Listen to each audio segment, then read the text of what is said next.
Hello and welcome. PDP presidential candidate Atiku Abubakar leads other party loyalists to woo voters at the mega rally in Osogbo ahead of Saturday's Osun State governorship election. Federal High Court Abuja dismisses suit seeking to disqualify APC candidate Adegboyega Oyetola in the Osun State governorship election. The president orders the military to wipe out all enemies of the country, including terrorists and bandits, with immediate effect. Says masterminds of Kuje prison attack will not go scot-free. And Sri Lankan President Gotabaya Rajapaksa resigns after fleeing to Singapore following mass protests back home over his leadership style. And on business news tonight, economic advisory firm Financial Directives Company sees Nigeria's June inflation rate higher at 18.4% ahead of official report from the National Bureau of Statistics. Our sports news tonight, Nigeria defeats Cameroon to reach the semi-final of the Women's Africa Cup of Nations and also qualify for their 9th successive FIFA Women's World Cup. And from Abuja, the Nigerian Bar Association gets set to choose its next president to pilot the affairs of the members for the next 2 years.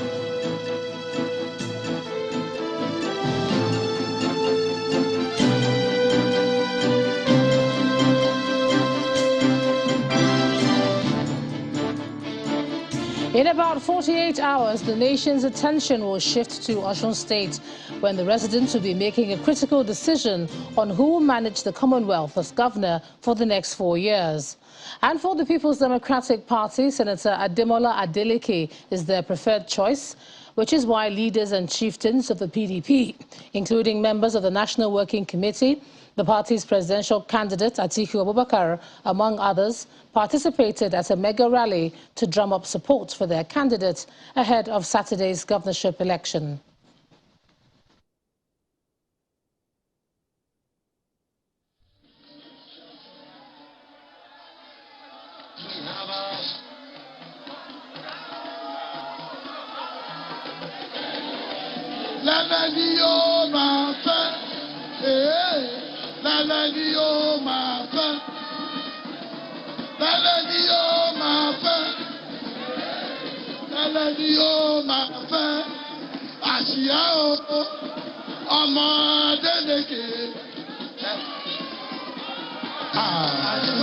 Everybody, everybody,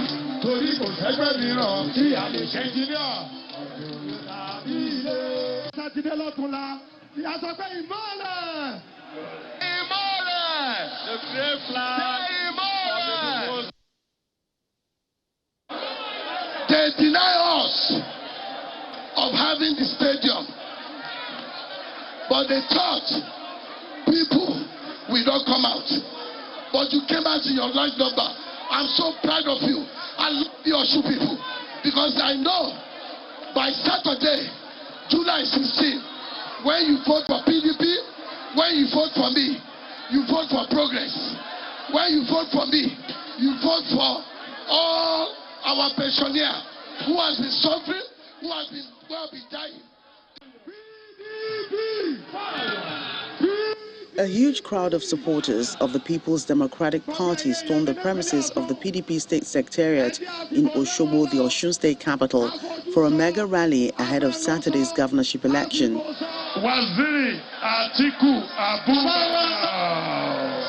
It was indeed a struggle for party leaders to get through the crowd. Opening the first round of speeches are the State Caretaker Committee Chairman and National Deputy Chairman South of the PDP, who drum up support for the candidate of the party in Osun State.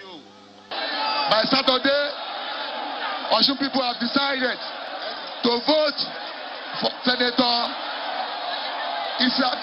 Ademola Adeleke. We are tired of APC. You will do something for me, please. This is very important. Get your PVC is very important. In the same vein, Chairman of the National Campaign Council and Governor of Bayelsa State, Doyediri, and the chairman of the PDP Governors Forum and Governor of Sokoto State, Aminu Tambuwal, call on the people to vote massively for the PDP on Saturday. This is the time for all of you lovers of Osun State to come out on Saturday with their PVC and vote for Ademola Adeleke. Election in Osun State is not only for Osun people. This election is an election for Nigeria. This will mark the beginning of the kicking out of those who have failed this country. Lending his voice to the call for change is the party's presidential candidate, Alhaji Atiku Abubakar, who believes the time has come to lead the state out of what he calls bad governance. I have come to Osun to particularly ask you not to allow APC to steal your victory as they did last election. It is up to your responsibility to protect your votes and return Senator Adeleke as the governor of Osun State. Stay immoral! The great flag of the most democratic party. The highlight of the event is the handing over of the party's flag to the governorship candidate, Ademola Adeleke. He shows his excitement with his signature dance steps, confident of victory come Saturday, July 16.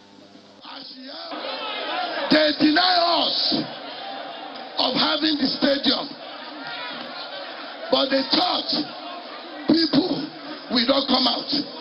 But you came out in your large number. I'm so proud of you. I love the Osun people because I know by Saturday, July 16, when you vote for PDP, when you vote for me, you vote for progress.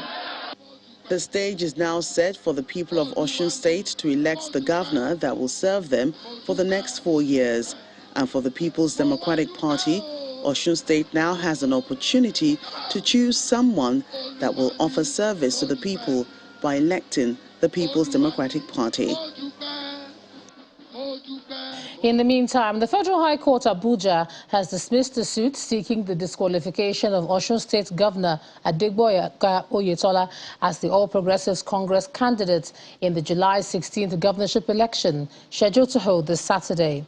Delivering judgments, Justice Iyang Ekwo stated that the plaintiff failed to support the process with relevant laws and as such showed no cause of action in the suit, which makes the suit a gross abuse of court process.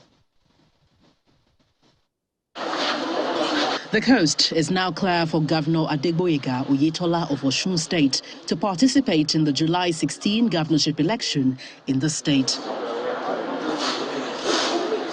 This comes after Justice Iyang Ekwo of the Federal High Court, Abuja, dismissed a suit filed by a chieftain of the party, Mr. Moshood Adeoti, asking the court to nullify Governor Oyetola's candidacy on the grounds that he contested in the February 16 primary election as a member of the APC's National Caretaker Extraordinary and Convention Planning Committee.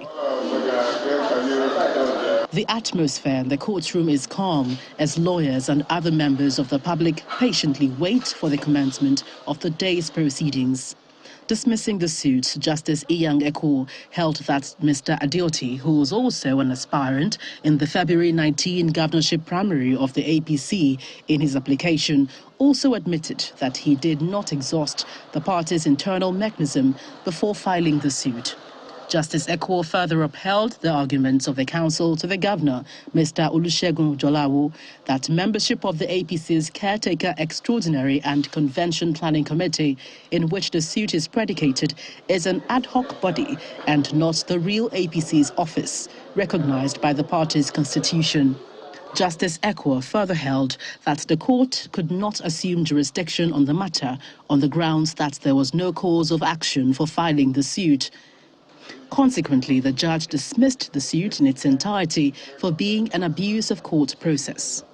On behalf of the first and second defendants, we are elated.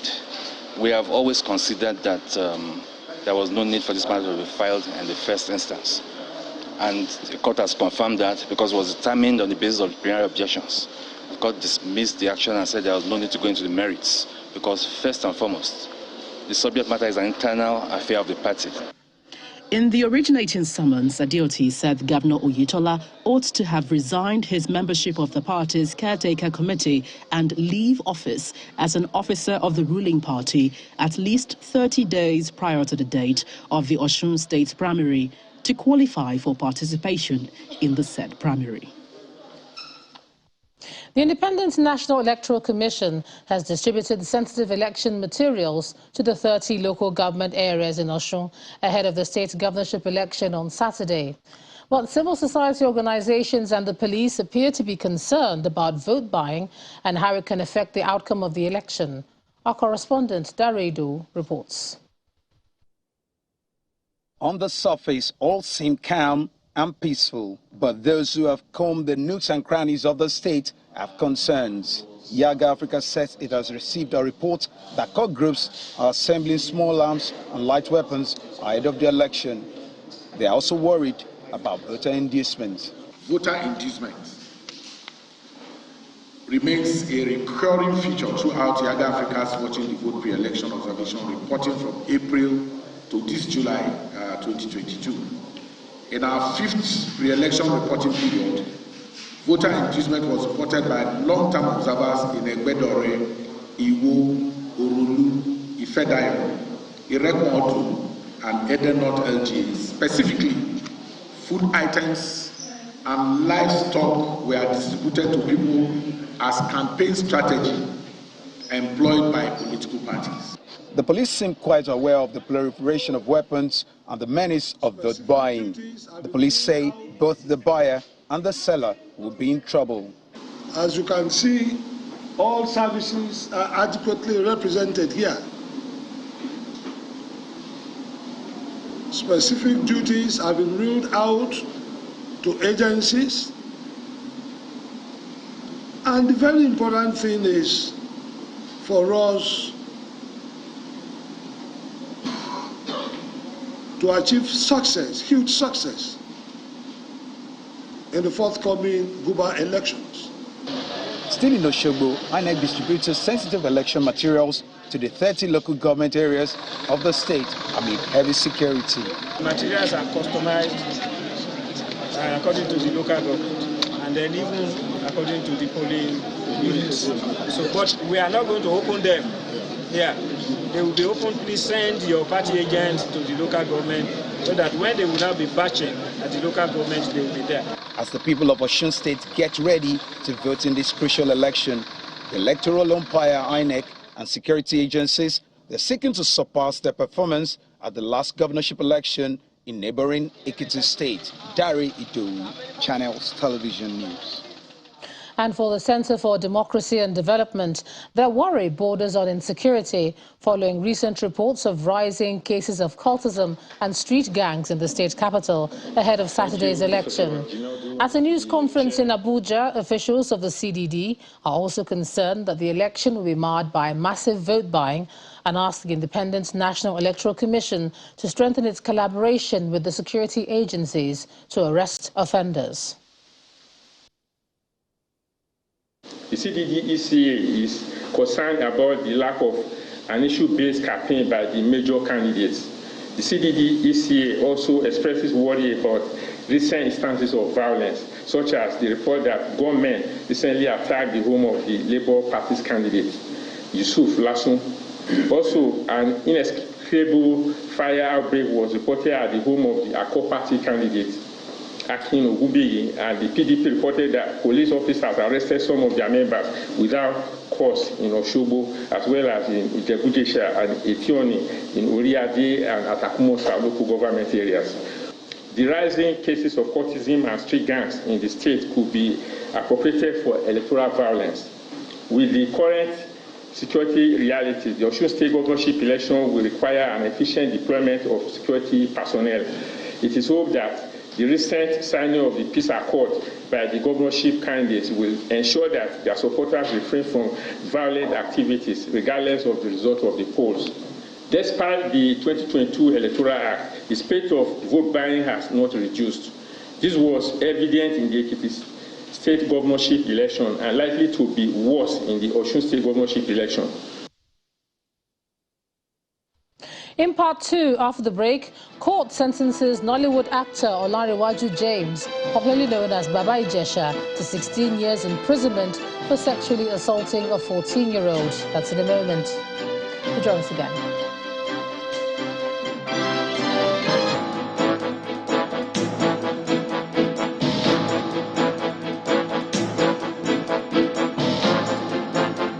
Welcome back. If you've just joined us, you're watching the news at 10 on Channels Television, coming to you live from Lagos. A reminder of our top stories. PDP presidential candidate Atiku Abubakar leads other party loyalists to woo voters at a mega rally in Osogbo ahead of Saturday's Osun State governorship election. Federal High Court in Abuja dismisses suit seeking to disqualify APC candidate Adegboyega Oyetola in the Osun State governorship election. The president orders the military to wipe out all enemies of the country, including terrorists and bandits, with immediate effect. Says masterminds of the Kuje prison attack will not go scot-free. And Sri Lankan President Gotabaya Rajapaksa resigns after fleeing to Singapore following mass protests back home over his leadership style. The presidential candidate of the new Nigeria People's Party, Senator Rabiu Kwankwaso, has picked Lagos cleric Archbishop Isaac Idahosa as his running mate. And this comes barely 24 hours after the Independent National Electoral Commission said the NNPP and the African Action Congress were yet to upload their nominations for the 2023 presidential election. The party made the announcement via their Twitter handle today. Bishop Idahosa, who is from Edo State, is a senior pastor of God First Ministry, also known as Illumination Assembly. The church has its headquarters in Lekki, Lagos State. The official unveiling of the former governor of Borno State, Kashim Shettima, as the vice presidential candidate of the All Progressives Congress for the 2023 general elections has been postponed. The directive for the postponement is said to have been given by the party's Deputy National Secretary, Festus Fonta. No reason has been given for the decision, which comes amid controversy over the choice of a Muslim-Muslim ticket by the party. Our correspondent, Kayla Megwa, reports. The old saying goes, there are only two things certain in this life, death and taxes. And of the most unpredictable scenarios in the world, politics takes the cake. And that's what we experienced today at the Secretariat of the All Progressives Congress. All was set to go for this particular unveiling. We saw the arrival of members of the NWC, so many leaders of the party. Even the national chairman of the party was here at some point today, ready for this official unveiling of Mr. Kashim Shettima as the running mate of Mr. Bola Ahmed Tinubu. Of course, the country already knows that Mr. Kashim Shettima is Mr. Bola Ahmed Tinubu's running mate. But this official unveiling was crucial, especially for the media, to be able to ask questions about why this particular man was picked. It would have been very interesting to hear from Mr. Bola Ahmed Tinubu himself why he picked a Muslim to go on this ticket, which would mean that the All Progressives Congress is going into the 2023 elections on a Muslim ticket, one that has been of contention to both party loyalists and Nigerians in general. Those are some of the questions that we had for the party today. Also to be asked were questions about Mr. Kashim Shettima's competence. Of course, we know he's a former governor, know he's a former senator, but he has also a lot of background in banking and agroeconomics. These are some of the questions we are going to be asking him today about what he's going to be bringing to the table and why the All Progressives Congress has picked this particular man to run with Bola Ahmed Tinubu. But those questions, we are told, will not be able to be asked today. A few hours ago, the Deputy Secretary of the party actually announced that this particular unveiling will not be happening today. No reason was given for the postponement, but we've been told to wait for a future date, and we're hearing that it will be sometime next week. So all the questions about Mr. Kashim Shettima as Mr. Bola Ahmed Tinubu's running mate come the 2023 elections will have to wait till next week. From the APC Secretariat in Abuja, Kayla Megwa, Channels Television News. Now let's bring you a bit more on the Osun People's Democratic Party mega rally in Osogbo ahead of Saturday's governorship election, where a major attraction was a performance by award-winning artist Davido, who is also a nephew to the PDP candidate. Can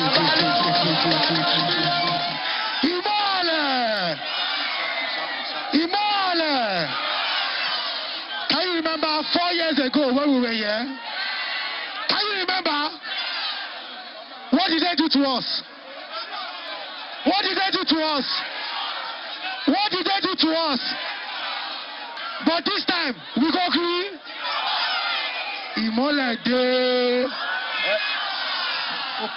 I need it. Small talk and then they talk to talk. Say, oh boy, they do too much. Small talk and then they look too much. Let's say, the thing where they find the pity. I'm not do pity. Just call me. You want no 30 pity. You go no 30 pity. But you, sir, you where they find the pity. Sir, don't go say we fight to, but just call me. You want no 30 pity. 30 pity. Sir, you more like it. They're gonna tell her to call me. Yeah. Say, why them come there? Para.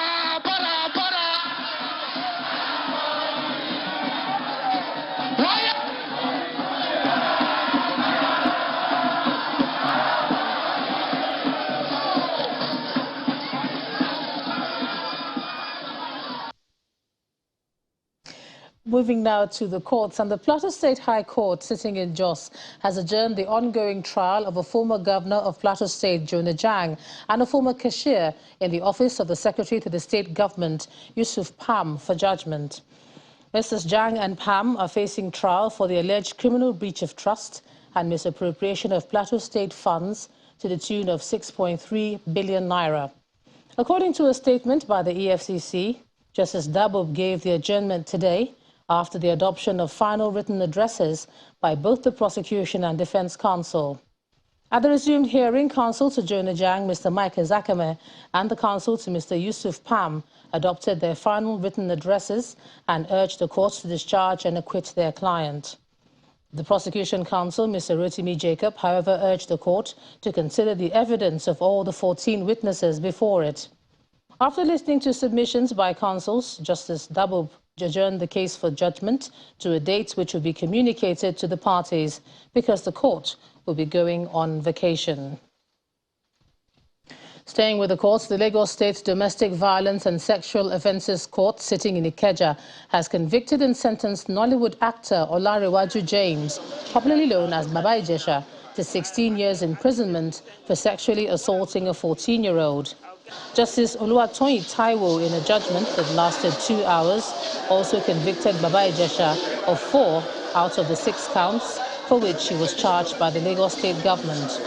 Baba Ijesha was pronounced guilty on counts 2, 3, 4, and 5, while the prosecution could not prove count 1 and 6, which were sexual assault by penetration and attempted sexual assault by penetration.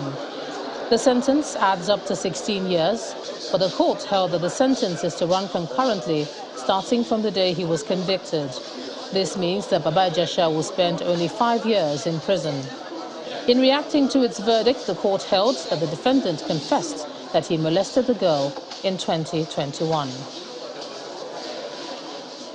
And the Lagos State High Court, sitting in Ikoyi, has delivered judgment in favor of 27 aggrieved Nigerian investors who were scammed by a Nigerian couple, Bamishe and Elizabeth Ajitumobi, who allegedly fled the country after duping them of 18.8 billion naira. Justice Toyin Oyekon Abdullahi ordered the defendants to pay the sum of 18.8 billion naira with interest. The defendants in the suit are Imagine Global Holding Company Limited, Imagine Global Solutions Limited, and the Nigerian couple, Bamishe and Elizabeth Ajitumobi. According to the claimants, the sum is the outstanding investment and return on investment accruing to them from the defendants. In reaching its judgment today, Justice Oyekon Abdullahi dismissed all the preliminary objections filed by the defendants, while the court exited CBN from the proceedings. I beg your pardon.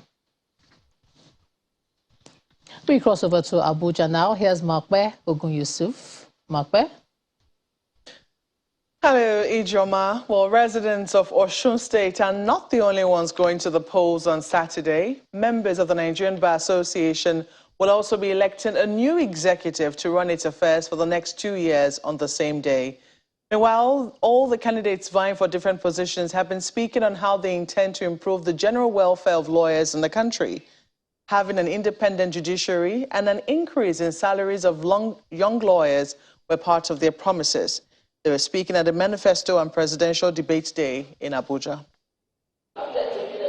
Lawyers from across the country converged on Abuja to listen to the manifestos of candidates vying for different positions for the July 16th Nigerian Bar Association election.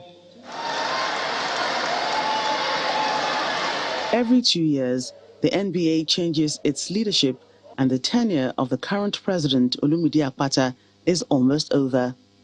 This year's event was moderated by Channels Television's judiciary correspondent, Shola Shoyele. But how will you ensure that the process is seamless and more effective if you do become General Secretary? One after the other, candidates vying for respective positions present their manifestos.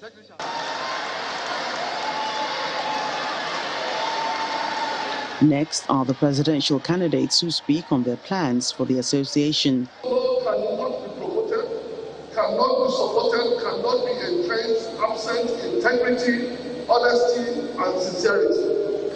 That is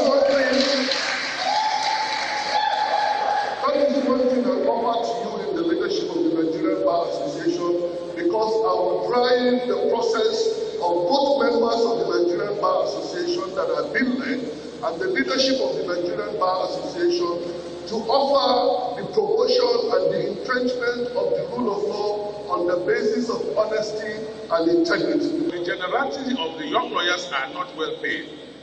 I will set up, or rather continue, with the deliberations and the findings and recommendations that were made recently at the NEC meeting in Ilorin, and I was in attendance on young lawyers' remuneration.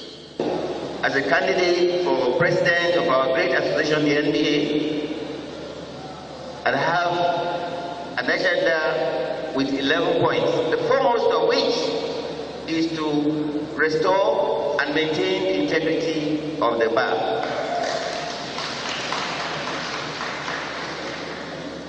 The bar cannot be manipulated, controlled, or subsumed under any other organ, be it body of benchers, or body of senior advocates, or body howsoever called.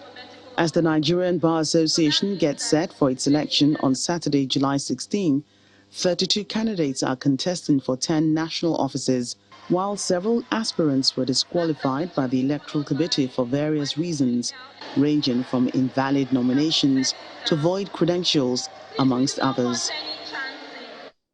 In security matters, President Muhammadu Buhari has ordered the armed forces to wipe out terrorists, bandits and other enemies of the country with immediate effect in order to bring lasting peace to the country and the African continent in general. The president gave the directive during the graduation ceremony of the Senior Course 44 of the Armed Forces Command and Staff College, Jaji, Kaduna State, where he vowed that the mastermind of the recent Kuje prison attack and other attacks across the country will not be allowed to go free because the activity is a threat to the nation and the region.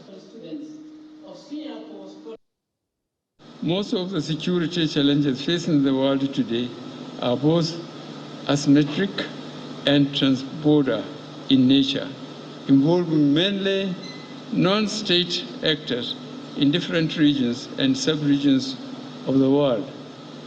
The West African sub-region, and indeed our beloved continent of Africa, are not immune to these threats. We have witnessed recent terrorist attacks in Nigeria bearing the hallmark of national and trans-border insurgents trying to cause havoc in Nigeria as well as in neighboring countries. It will be part of our duty to confront these terrorists and insurgents and wipe them off the face of the earth and bring peace to our countries. To this end, the ongoing collaboration of the armed forces of Nigeria, Cameroon, Niger Republic, and Chad in a multinational operation to combat the Boko Haram insurgency in the Lake Chad region has been productive and particularly commendable and successful. Still ahead on the news at 10, human rights lawyer Femi Falana urges the federal government to execute the renegotiated agreement with striking university lecturers to put an end to the ongoing industrial action. Plus, financial derivatives companies see the country's June inflation rate higher at 18.4%. That's some business news. Do join us again.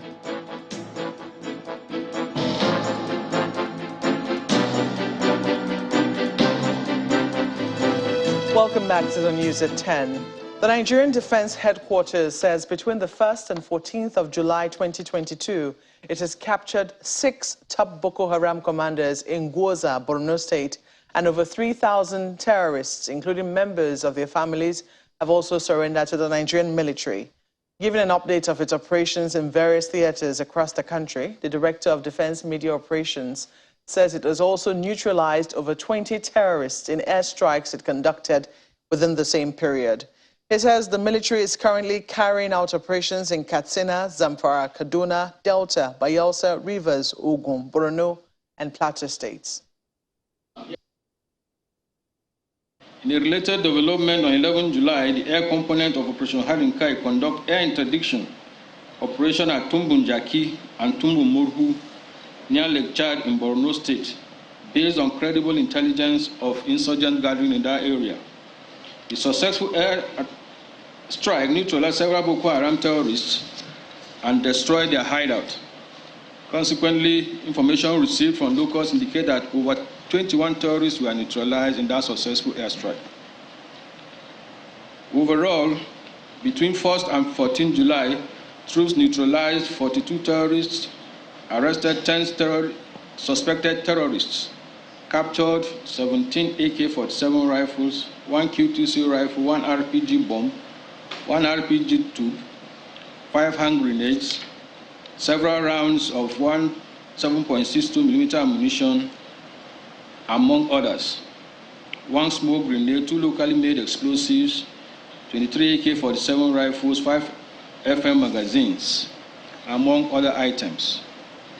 All surrendered Boko Haram and Islamic State of West African province terrorists and their families have been profiled and documented, while all recovered items and apprehended terrorists have been handed over to appropriate authority for further action.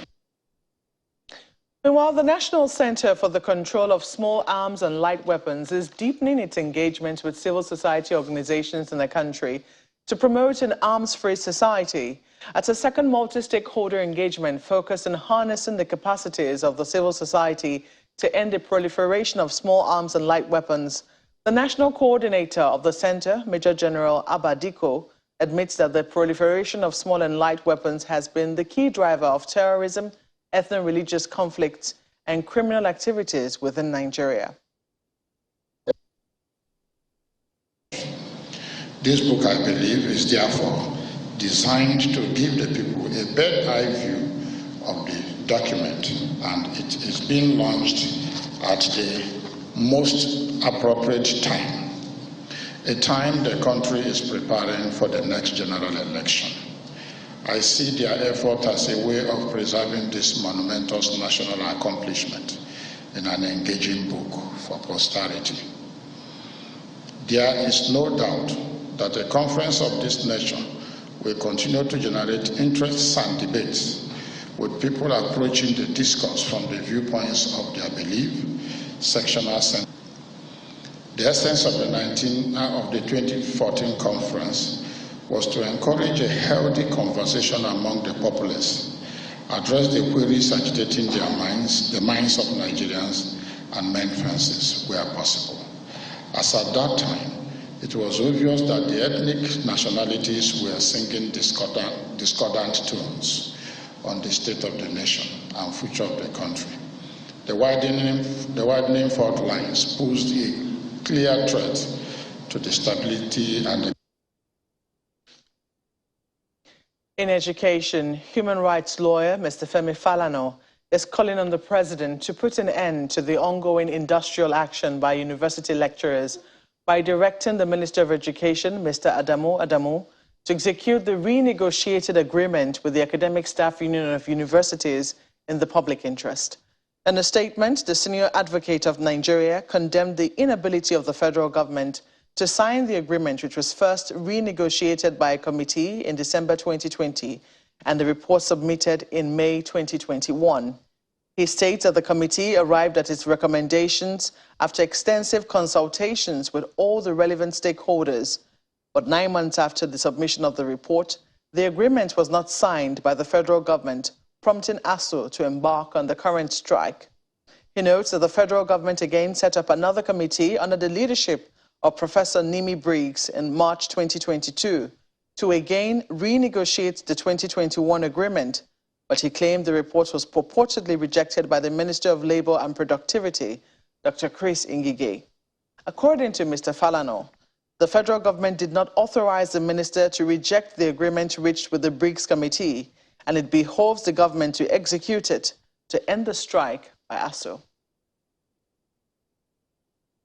And that's all from Abuja. It's back to you, Ijoma. Thanks a lot, Mark.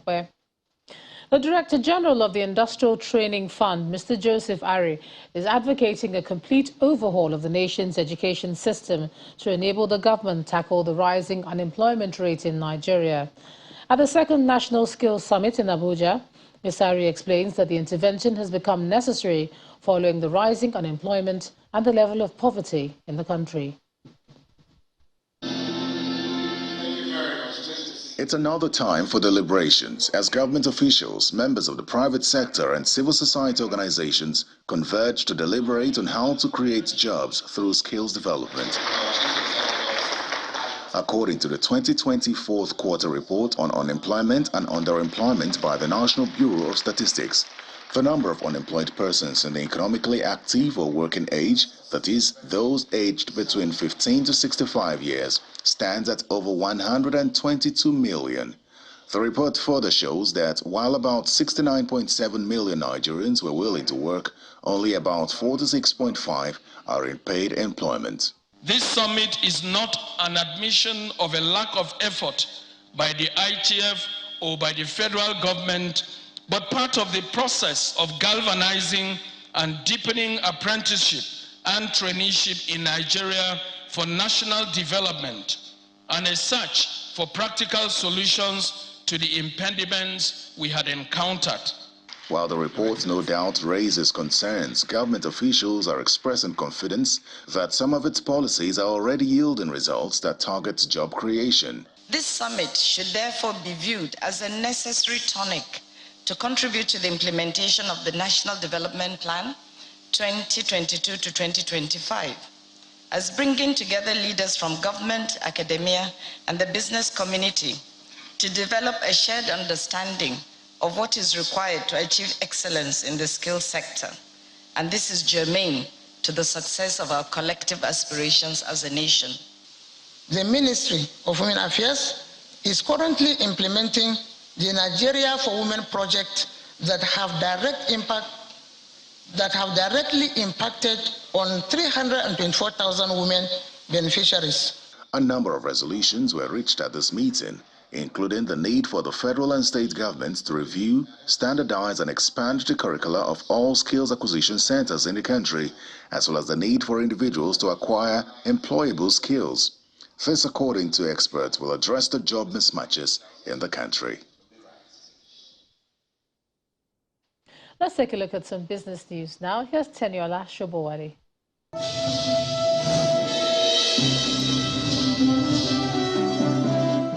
Thanks a lot, Ijoma. Welcome to Business News. Economic advisory firm Financial Derivatives Company says it expects Nigeria's headline inflation rate to climb further to 18.4% in June, up from 17.71% recorded in May. According to the FDC, the latest forecast, which is partly attributed to about 278.01% year-to-date increase in the price of diesel, also coincides with 9.1% rise in U.S. inflation, which is a 41-year high, and 29.8% in neighboring Ghana, its highest since 2003.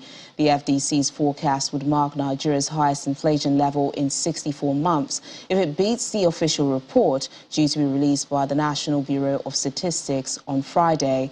Meanwhile, the Central Bank's Monetary Policy Committee will hold their next meeting in Lagos on July the 18th and 19th, with rising inflation as top on their agenda. Major oil marketers in the country are calling on the federal government to enforce a gradual removal of fuel subsidy payment. Speaking on our Business Morning program earlier today, the chairman of Major Oil Marketers Association of Nigeria, Mr. Olumide Adeosun, explained that this would enable the possibility of funding the needs required in other critical sectors of the economy. We had the subsidy money that we look at the bill that just keeps increasing, 1 trillion, 3 trillion, 4 trillion, 8 trillion. If we look at that money and we think about what we could have done with it around education, around health, around infrastructure, we might be able to have businesses that are more resilient to deal with it. But we are where we are today, and the reality is really before us. So what we are saying, what we stand for, is we stand for a phased deregulation of this problem. Twitter today experienced a temporary shutdown as the social media platform stopped functioning, with millions of users worldwide having issues signing in, updating, or generally using the social media app. Several findings showed that users could not refresh the platform on their devices and were being kicked out of their accounts and forced to log back in. Although it was not clear what caused the crash or the exact numbers of users impacted, the social media platform is now back after the major outage, which left millions of users stranded globally. Meanwhile, the Court of the Economic Community of West African States today ruled that the banning of Twitter by the Nigerian government in June last year was unlawful. An additional 28 billion naira loss in value was recorded at the close of today's trading on the Nigerian exchange as the market maintains a bearish stand for a second day this week. Will Ibong tells us more.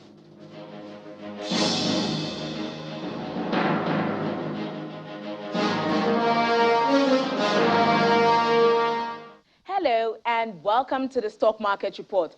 More bloody session at the NGX today as investors continue to make profits. The all-share index slipped again, down 0.1% to close the trading day, and no thanks largely to Lafarge, Zenith Bank, and Access Holdings. It's a sea of red on the activity chart. No surprise there, as this shows investors cautious trading. This also trickled down to the sectors where most key indexes closed in the red, except for the insurance index, which was bolstered by gains in AXA Mansard. The stock price rose by 6 kobo today. Academic Press did eke out some gains amid negative trading, while Champion Breweries led 10 other decliners. Transcorp leading top trades there with about 12.18 million units of its shares traded today. Analysts say the market will still continue its correction mode. Now, this is following the trend seen in 2006. And that's the Stock Market Report. I'm Will Ibong. Back to you. And that's Business News Tonight. It's back to Ijeoma for the rest of the news at 10.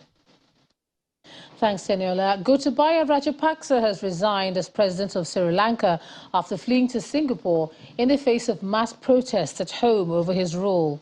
In the capital, Colombo, delighted demonstrators have greeted the news with dancing.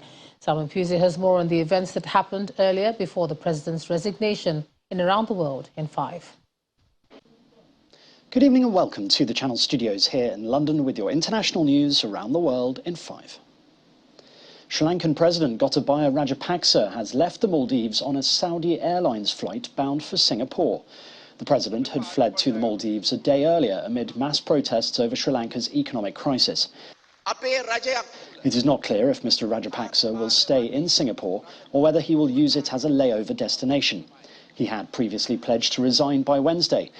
The leader, who as president enjoyed immunity from prosecution, is believed to have wanted to flee abroad before stepping down to avoid the possibility of arrest by the new administration. It comes as the acting president imposed a curfew for a second day in the country. His government ordered a curfew from noon to 5 a.m. on Friday to quell protests. Ukrainian officials say Russian missiles have struck the central city of Vinnytsia, killing at least 20 people, including 3 children.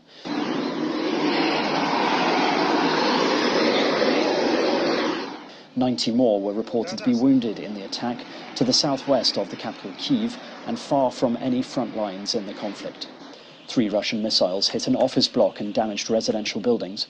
Ukrainian President Volodymyr Zelensky called it an open act of terrorism. The Russian Defense Ministry, which denies targeting civilians, has yet to comment on the strike. At least 89 people are reported to have been killed in a week of gang warfare in the Haitian capital Port-au-Prince. The mayor of the impoverished Cité Soleil neighborhood said 2 criminal alliances known as G9 and GPEP were fighting for control of the area. Gang violence has shot up since the assassination of President Jovenel Moïse by mercenaries a year ago. While no official death toll has been given, local human rights group RNDDH says it knows of 89 people killed. 47 of them have been identified as gang members, while the remaining 42 are thought to be residents caught in the crossfire. The first part of the double whammy is violence in Port-au-Prince caused by gangs. This violence has had impacts on markets, on trade, on livelihoods, and it's cut off the city from the rest of Haiti. A heat wave spreading across Europe is fueling wildfires in Portugal, France and Spain.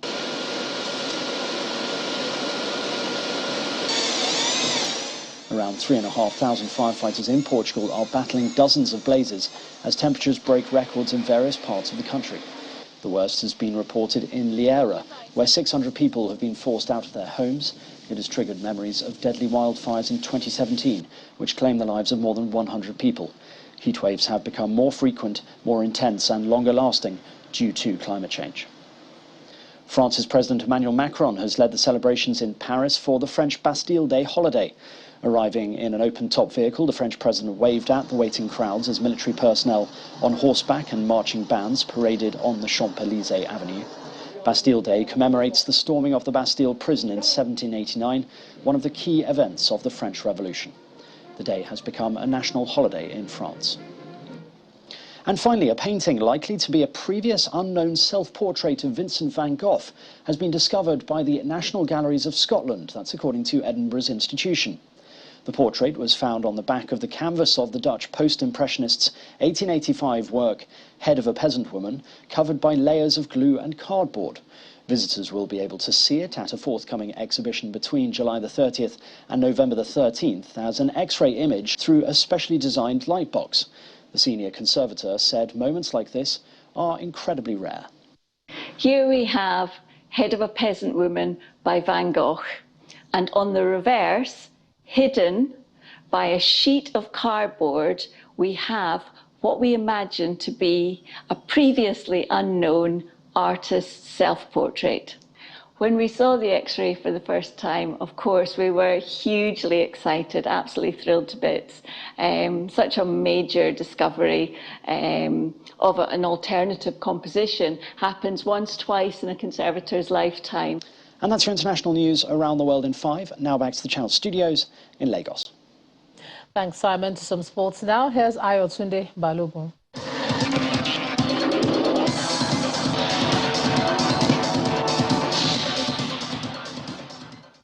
Many thanks, Ijoma. We start off with women football. Reigning African champions, the Super Falcons of Nigeria, have qualified for the 2023 FIFA Women's World Cup finals after a lone goal by Rasheedat Ajibade, which ensured the senior women national team advanced to the semi-finals of the Women Africa Cup of Nations at the expense of Cameroon's indomitable Lionesses. Ngozi Okobi made a bold run at the Cameroonian defense, and the cross landed at the feet of Ifeoma Onumonu, who headed the ball into the box for Ajibade to not pass Angibao for the only goal of the match in the 57th minute. This is the 9th successive time the 9-time African champions will be securing a ticket to the biggest women's football showpiece. South Africa also beat Tunisia 1-0 to pick the final World Cup ticket for the continent. Reigning African Footballer of the Year, Asisat Oshoala, is still in the running for the 2022 CAF Awards after the list has been cut down to 10 by the organisers, that's the Confederation of African Football, CAF. The 10-woman list has 4 South African players, 2 from Ghana and 1 each from Morocco and Cameroon. The final shortlist for the Young Player of the Year has Monday Gift in contention. She was also shortlisted for the Interclub Player of the Year. Rivers Angels are in contention for the Club of the Year, and the awards will be held on July the 21st. To tennis, and Serena Williams will continue her comeback at next month's Canadian Open WTA event in Toronto. The former world #1, who played her first singles match in a year during a first-round defeat at Wimbledon last month, was named in a star-studded field for the August the 6th to the 14th tournament. Williams, who is using her protected ranking to enter the main draw, joins a field which includes 41 of the top 43 ranked players in the world, including 2-time French Open champion and world #1 Iga Swiatek. Catalan giants FC Barcelona have confirmed Ousmane Dembele has signed a new 2-year contract extension to stay at the club after months of negotiations. The 25-year-old has been a free agent since the end of June, but has now put pen to paper to remain at Barca until 2024. Dembele joined Barcelona in 2017 from German club side Borussia Dortmund and has made 150 appearances for the La Liga giants despite suffering multiple injuries. In those 5 seasons, the France international has scored 32 goals and provided 34 assists as Barcelona won the 2017-18 and 2018-19 La Liga titles. And that's sports news. I'm Ayotunde Balogun. Back to you, John.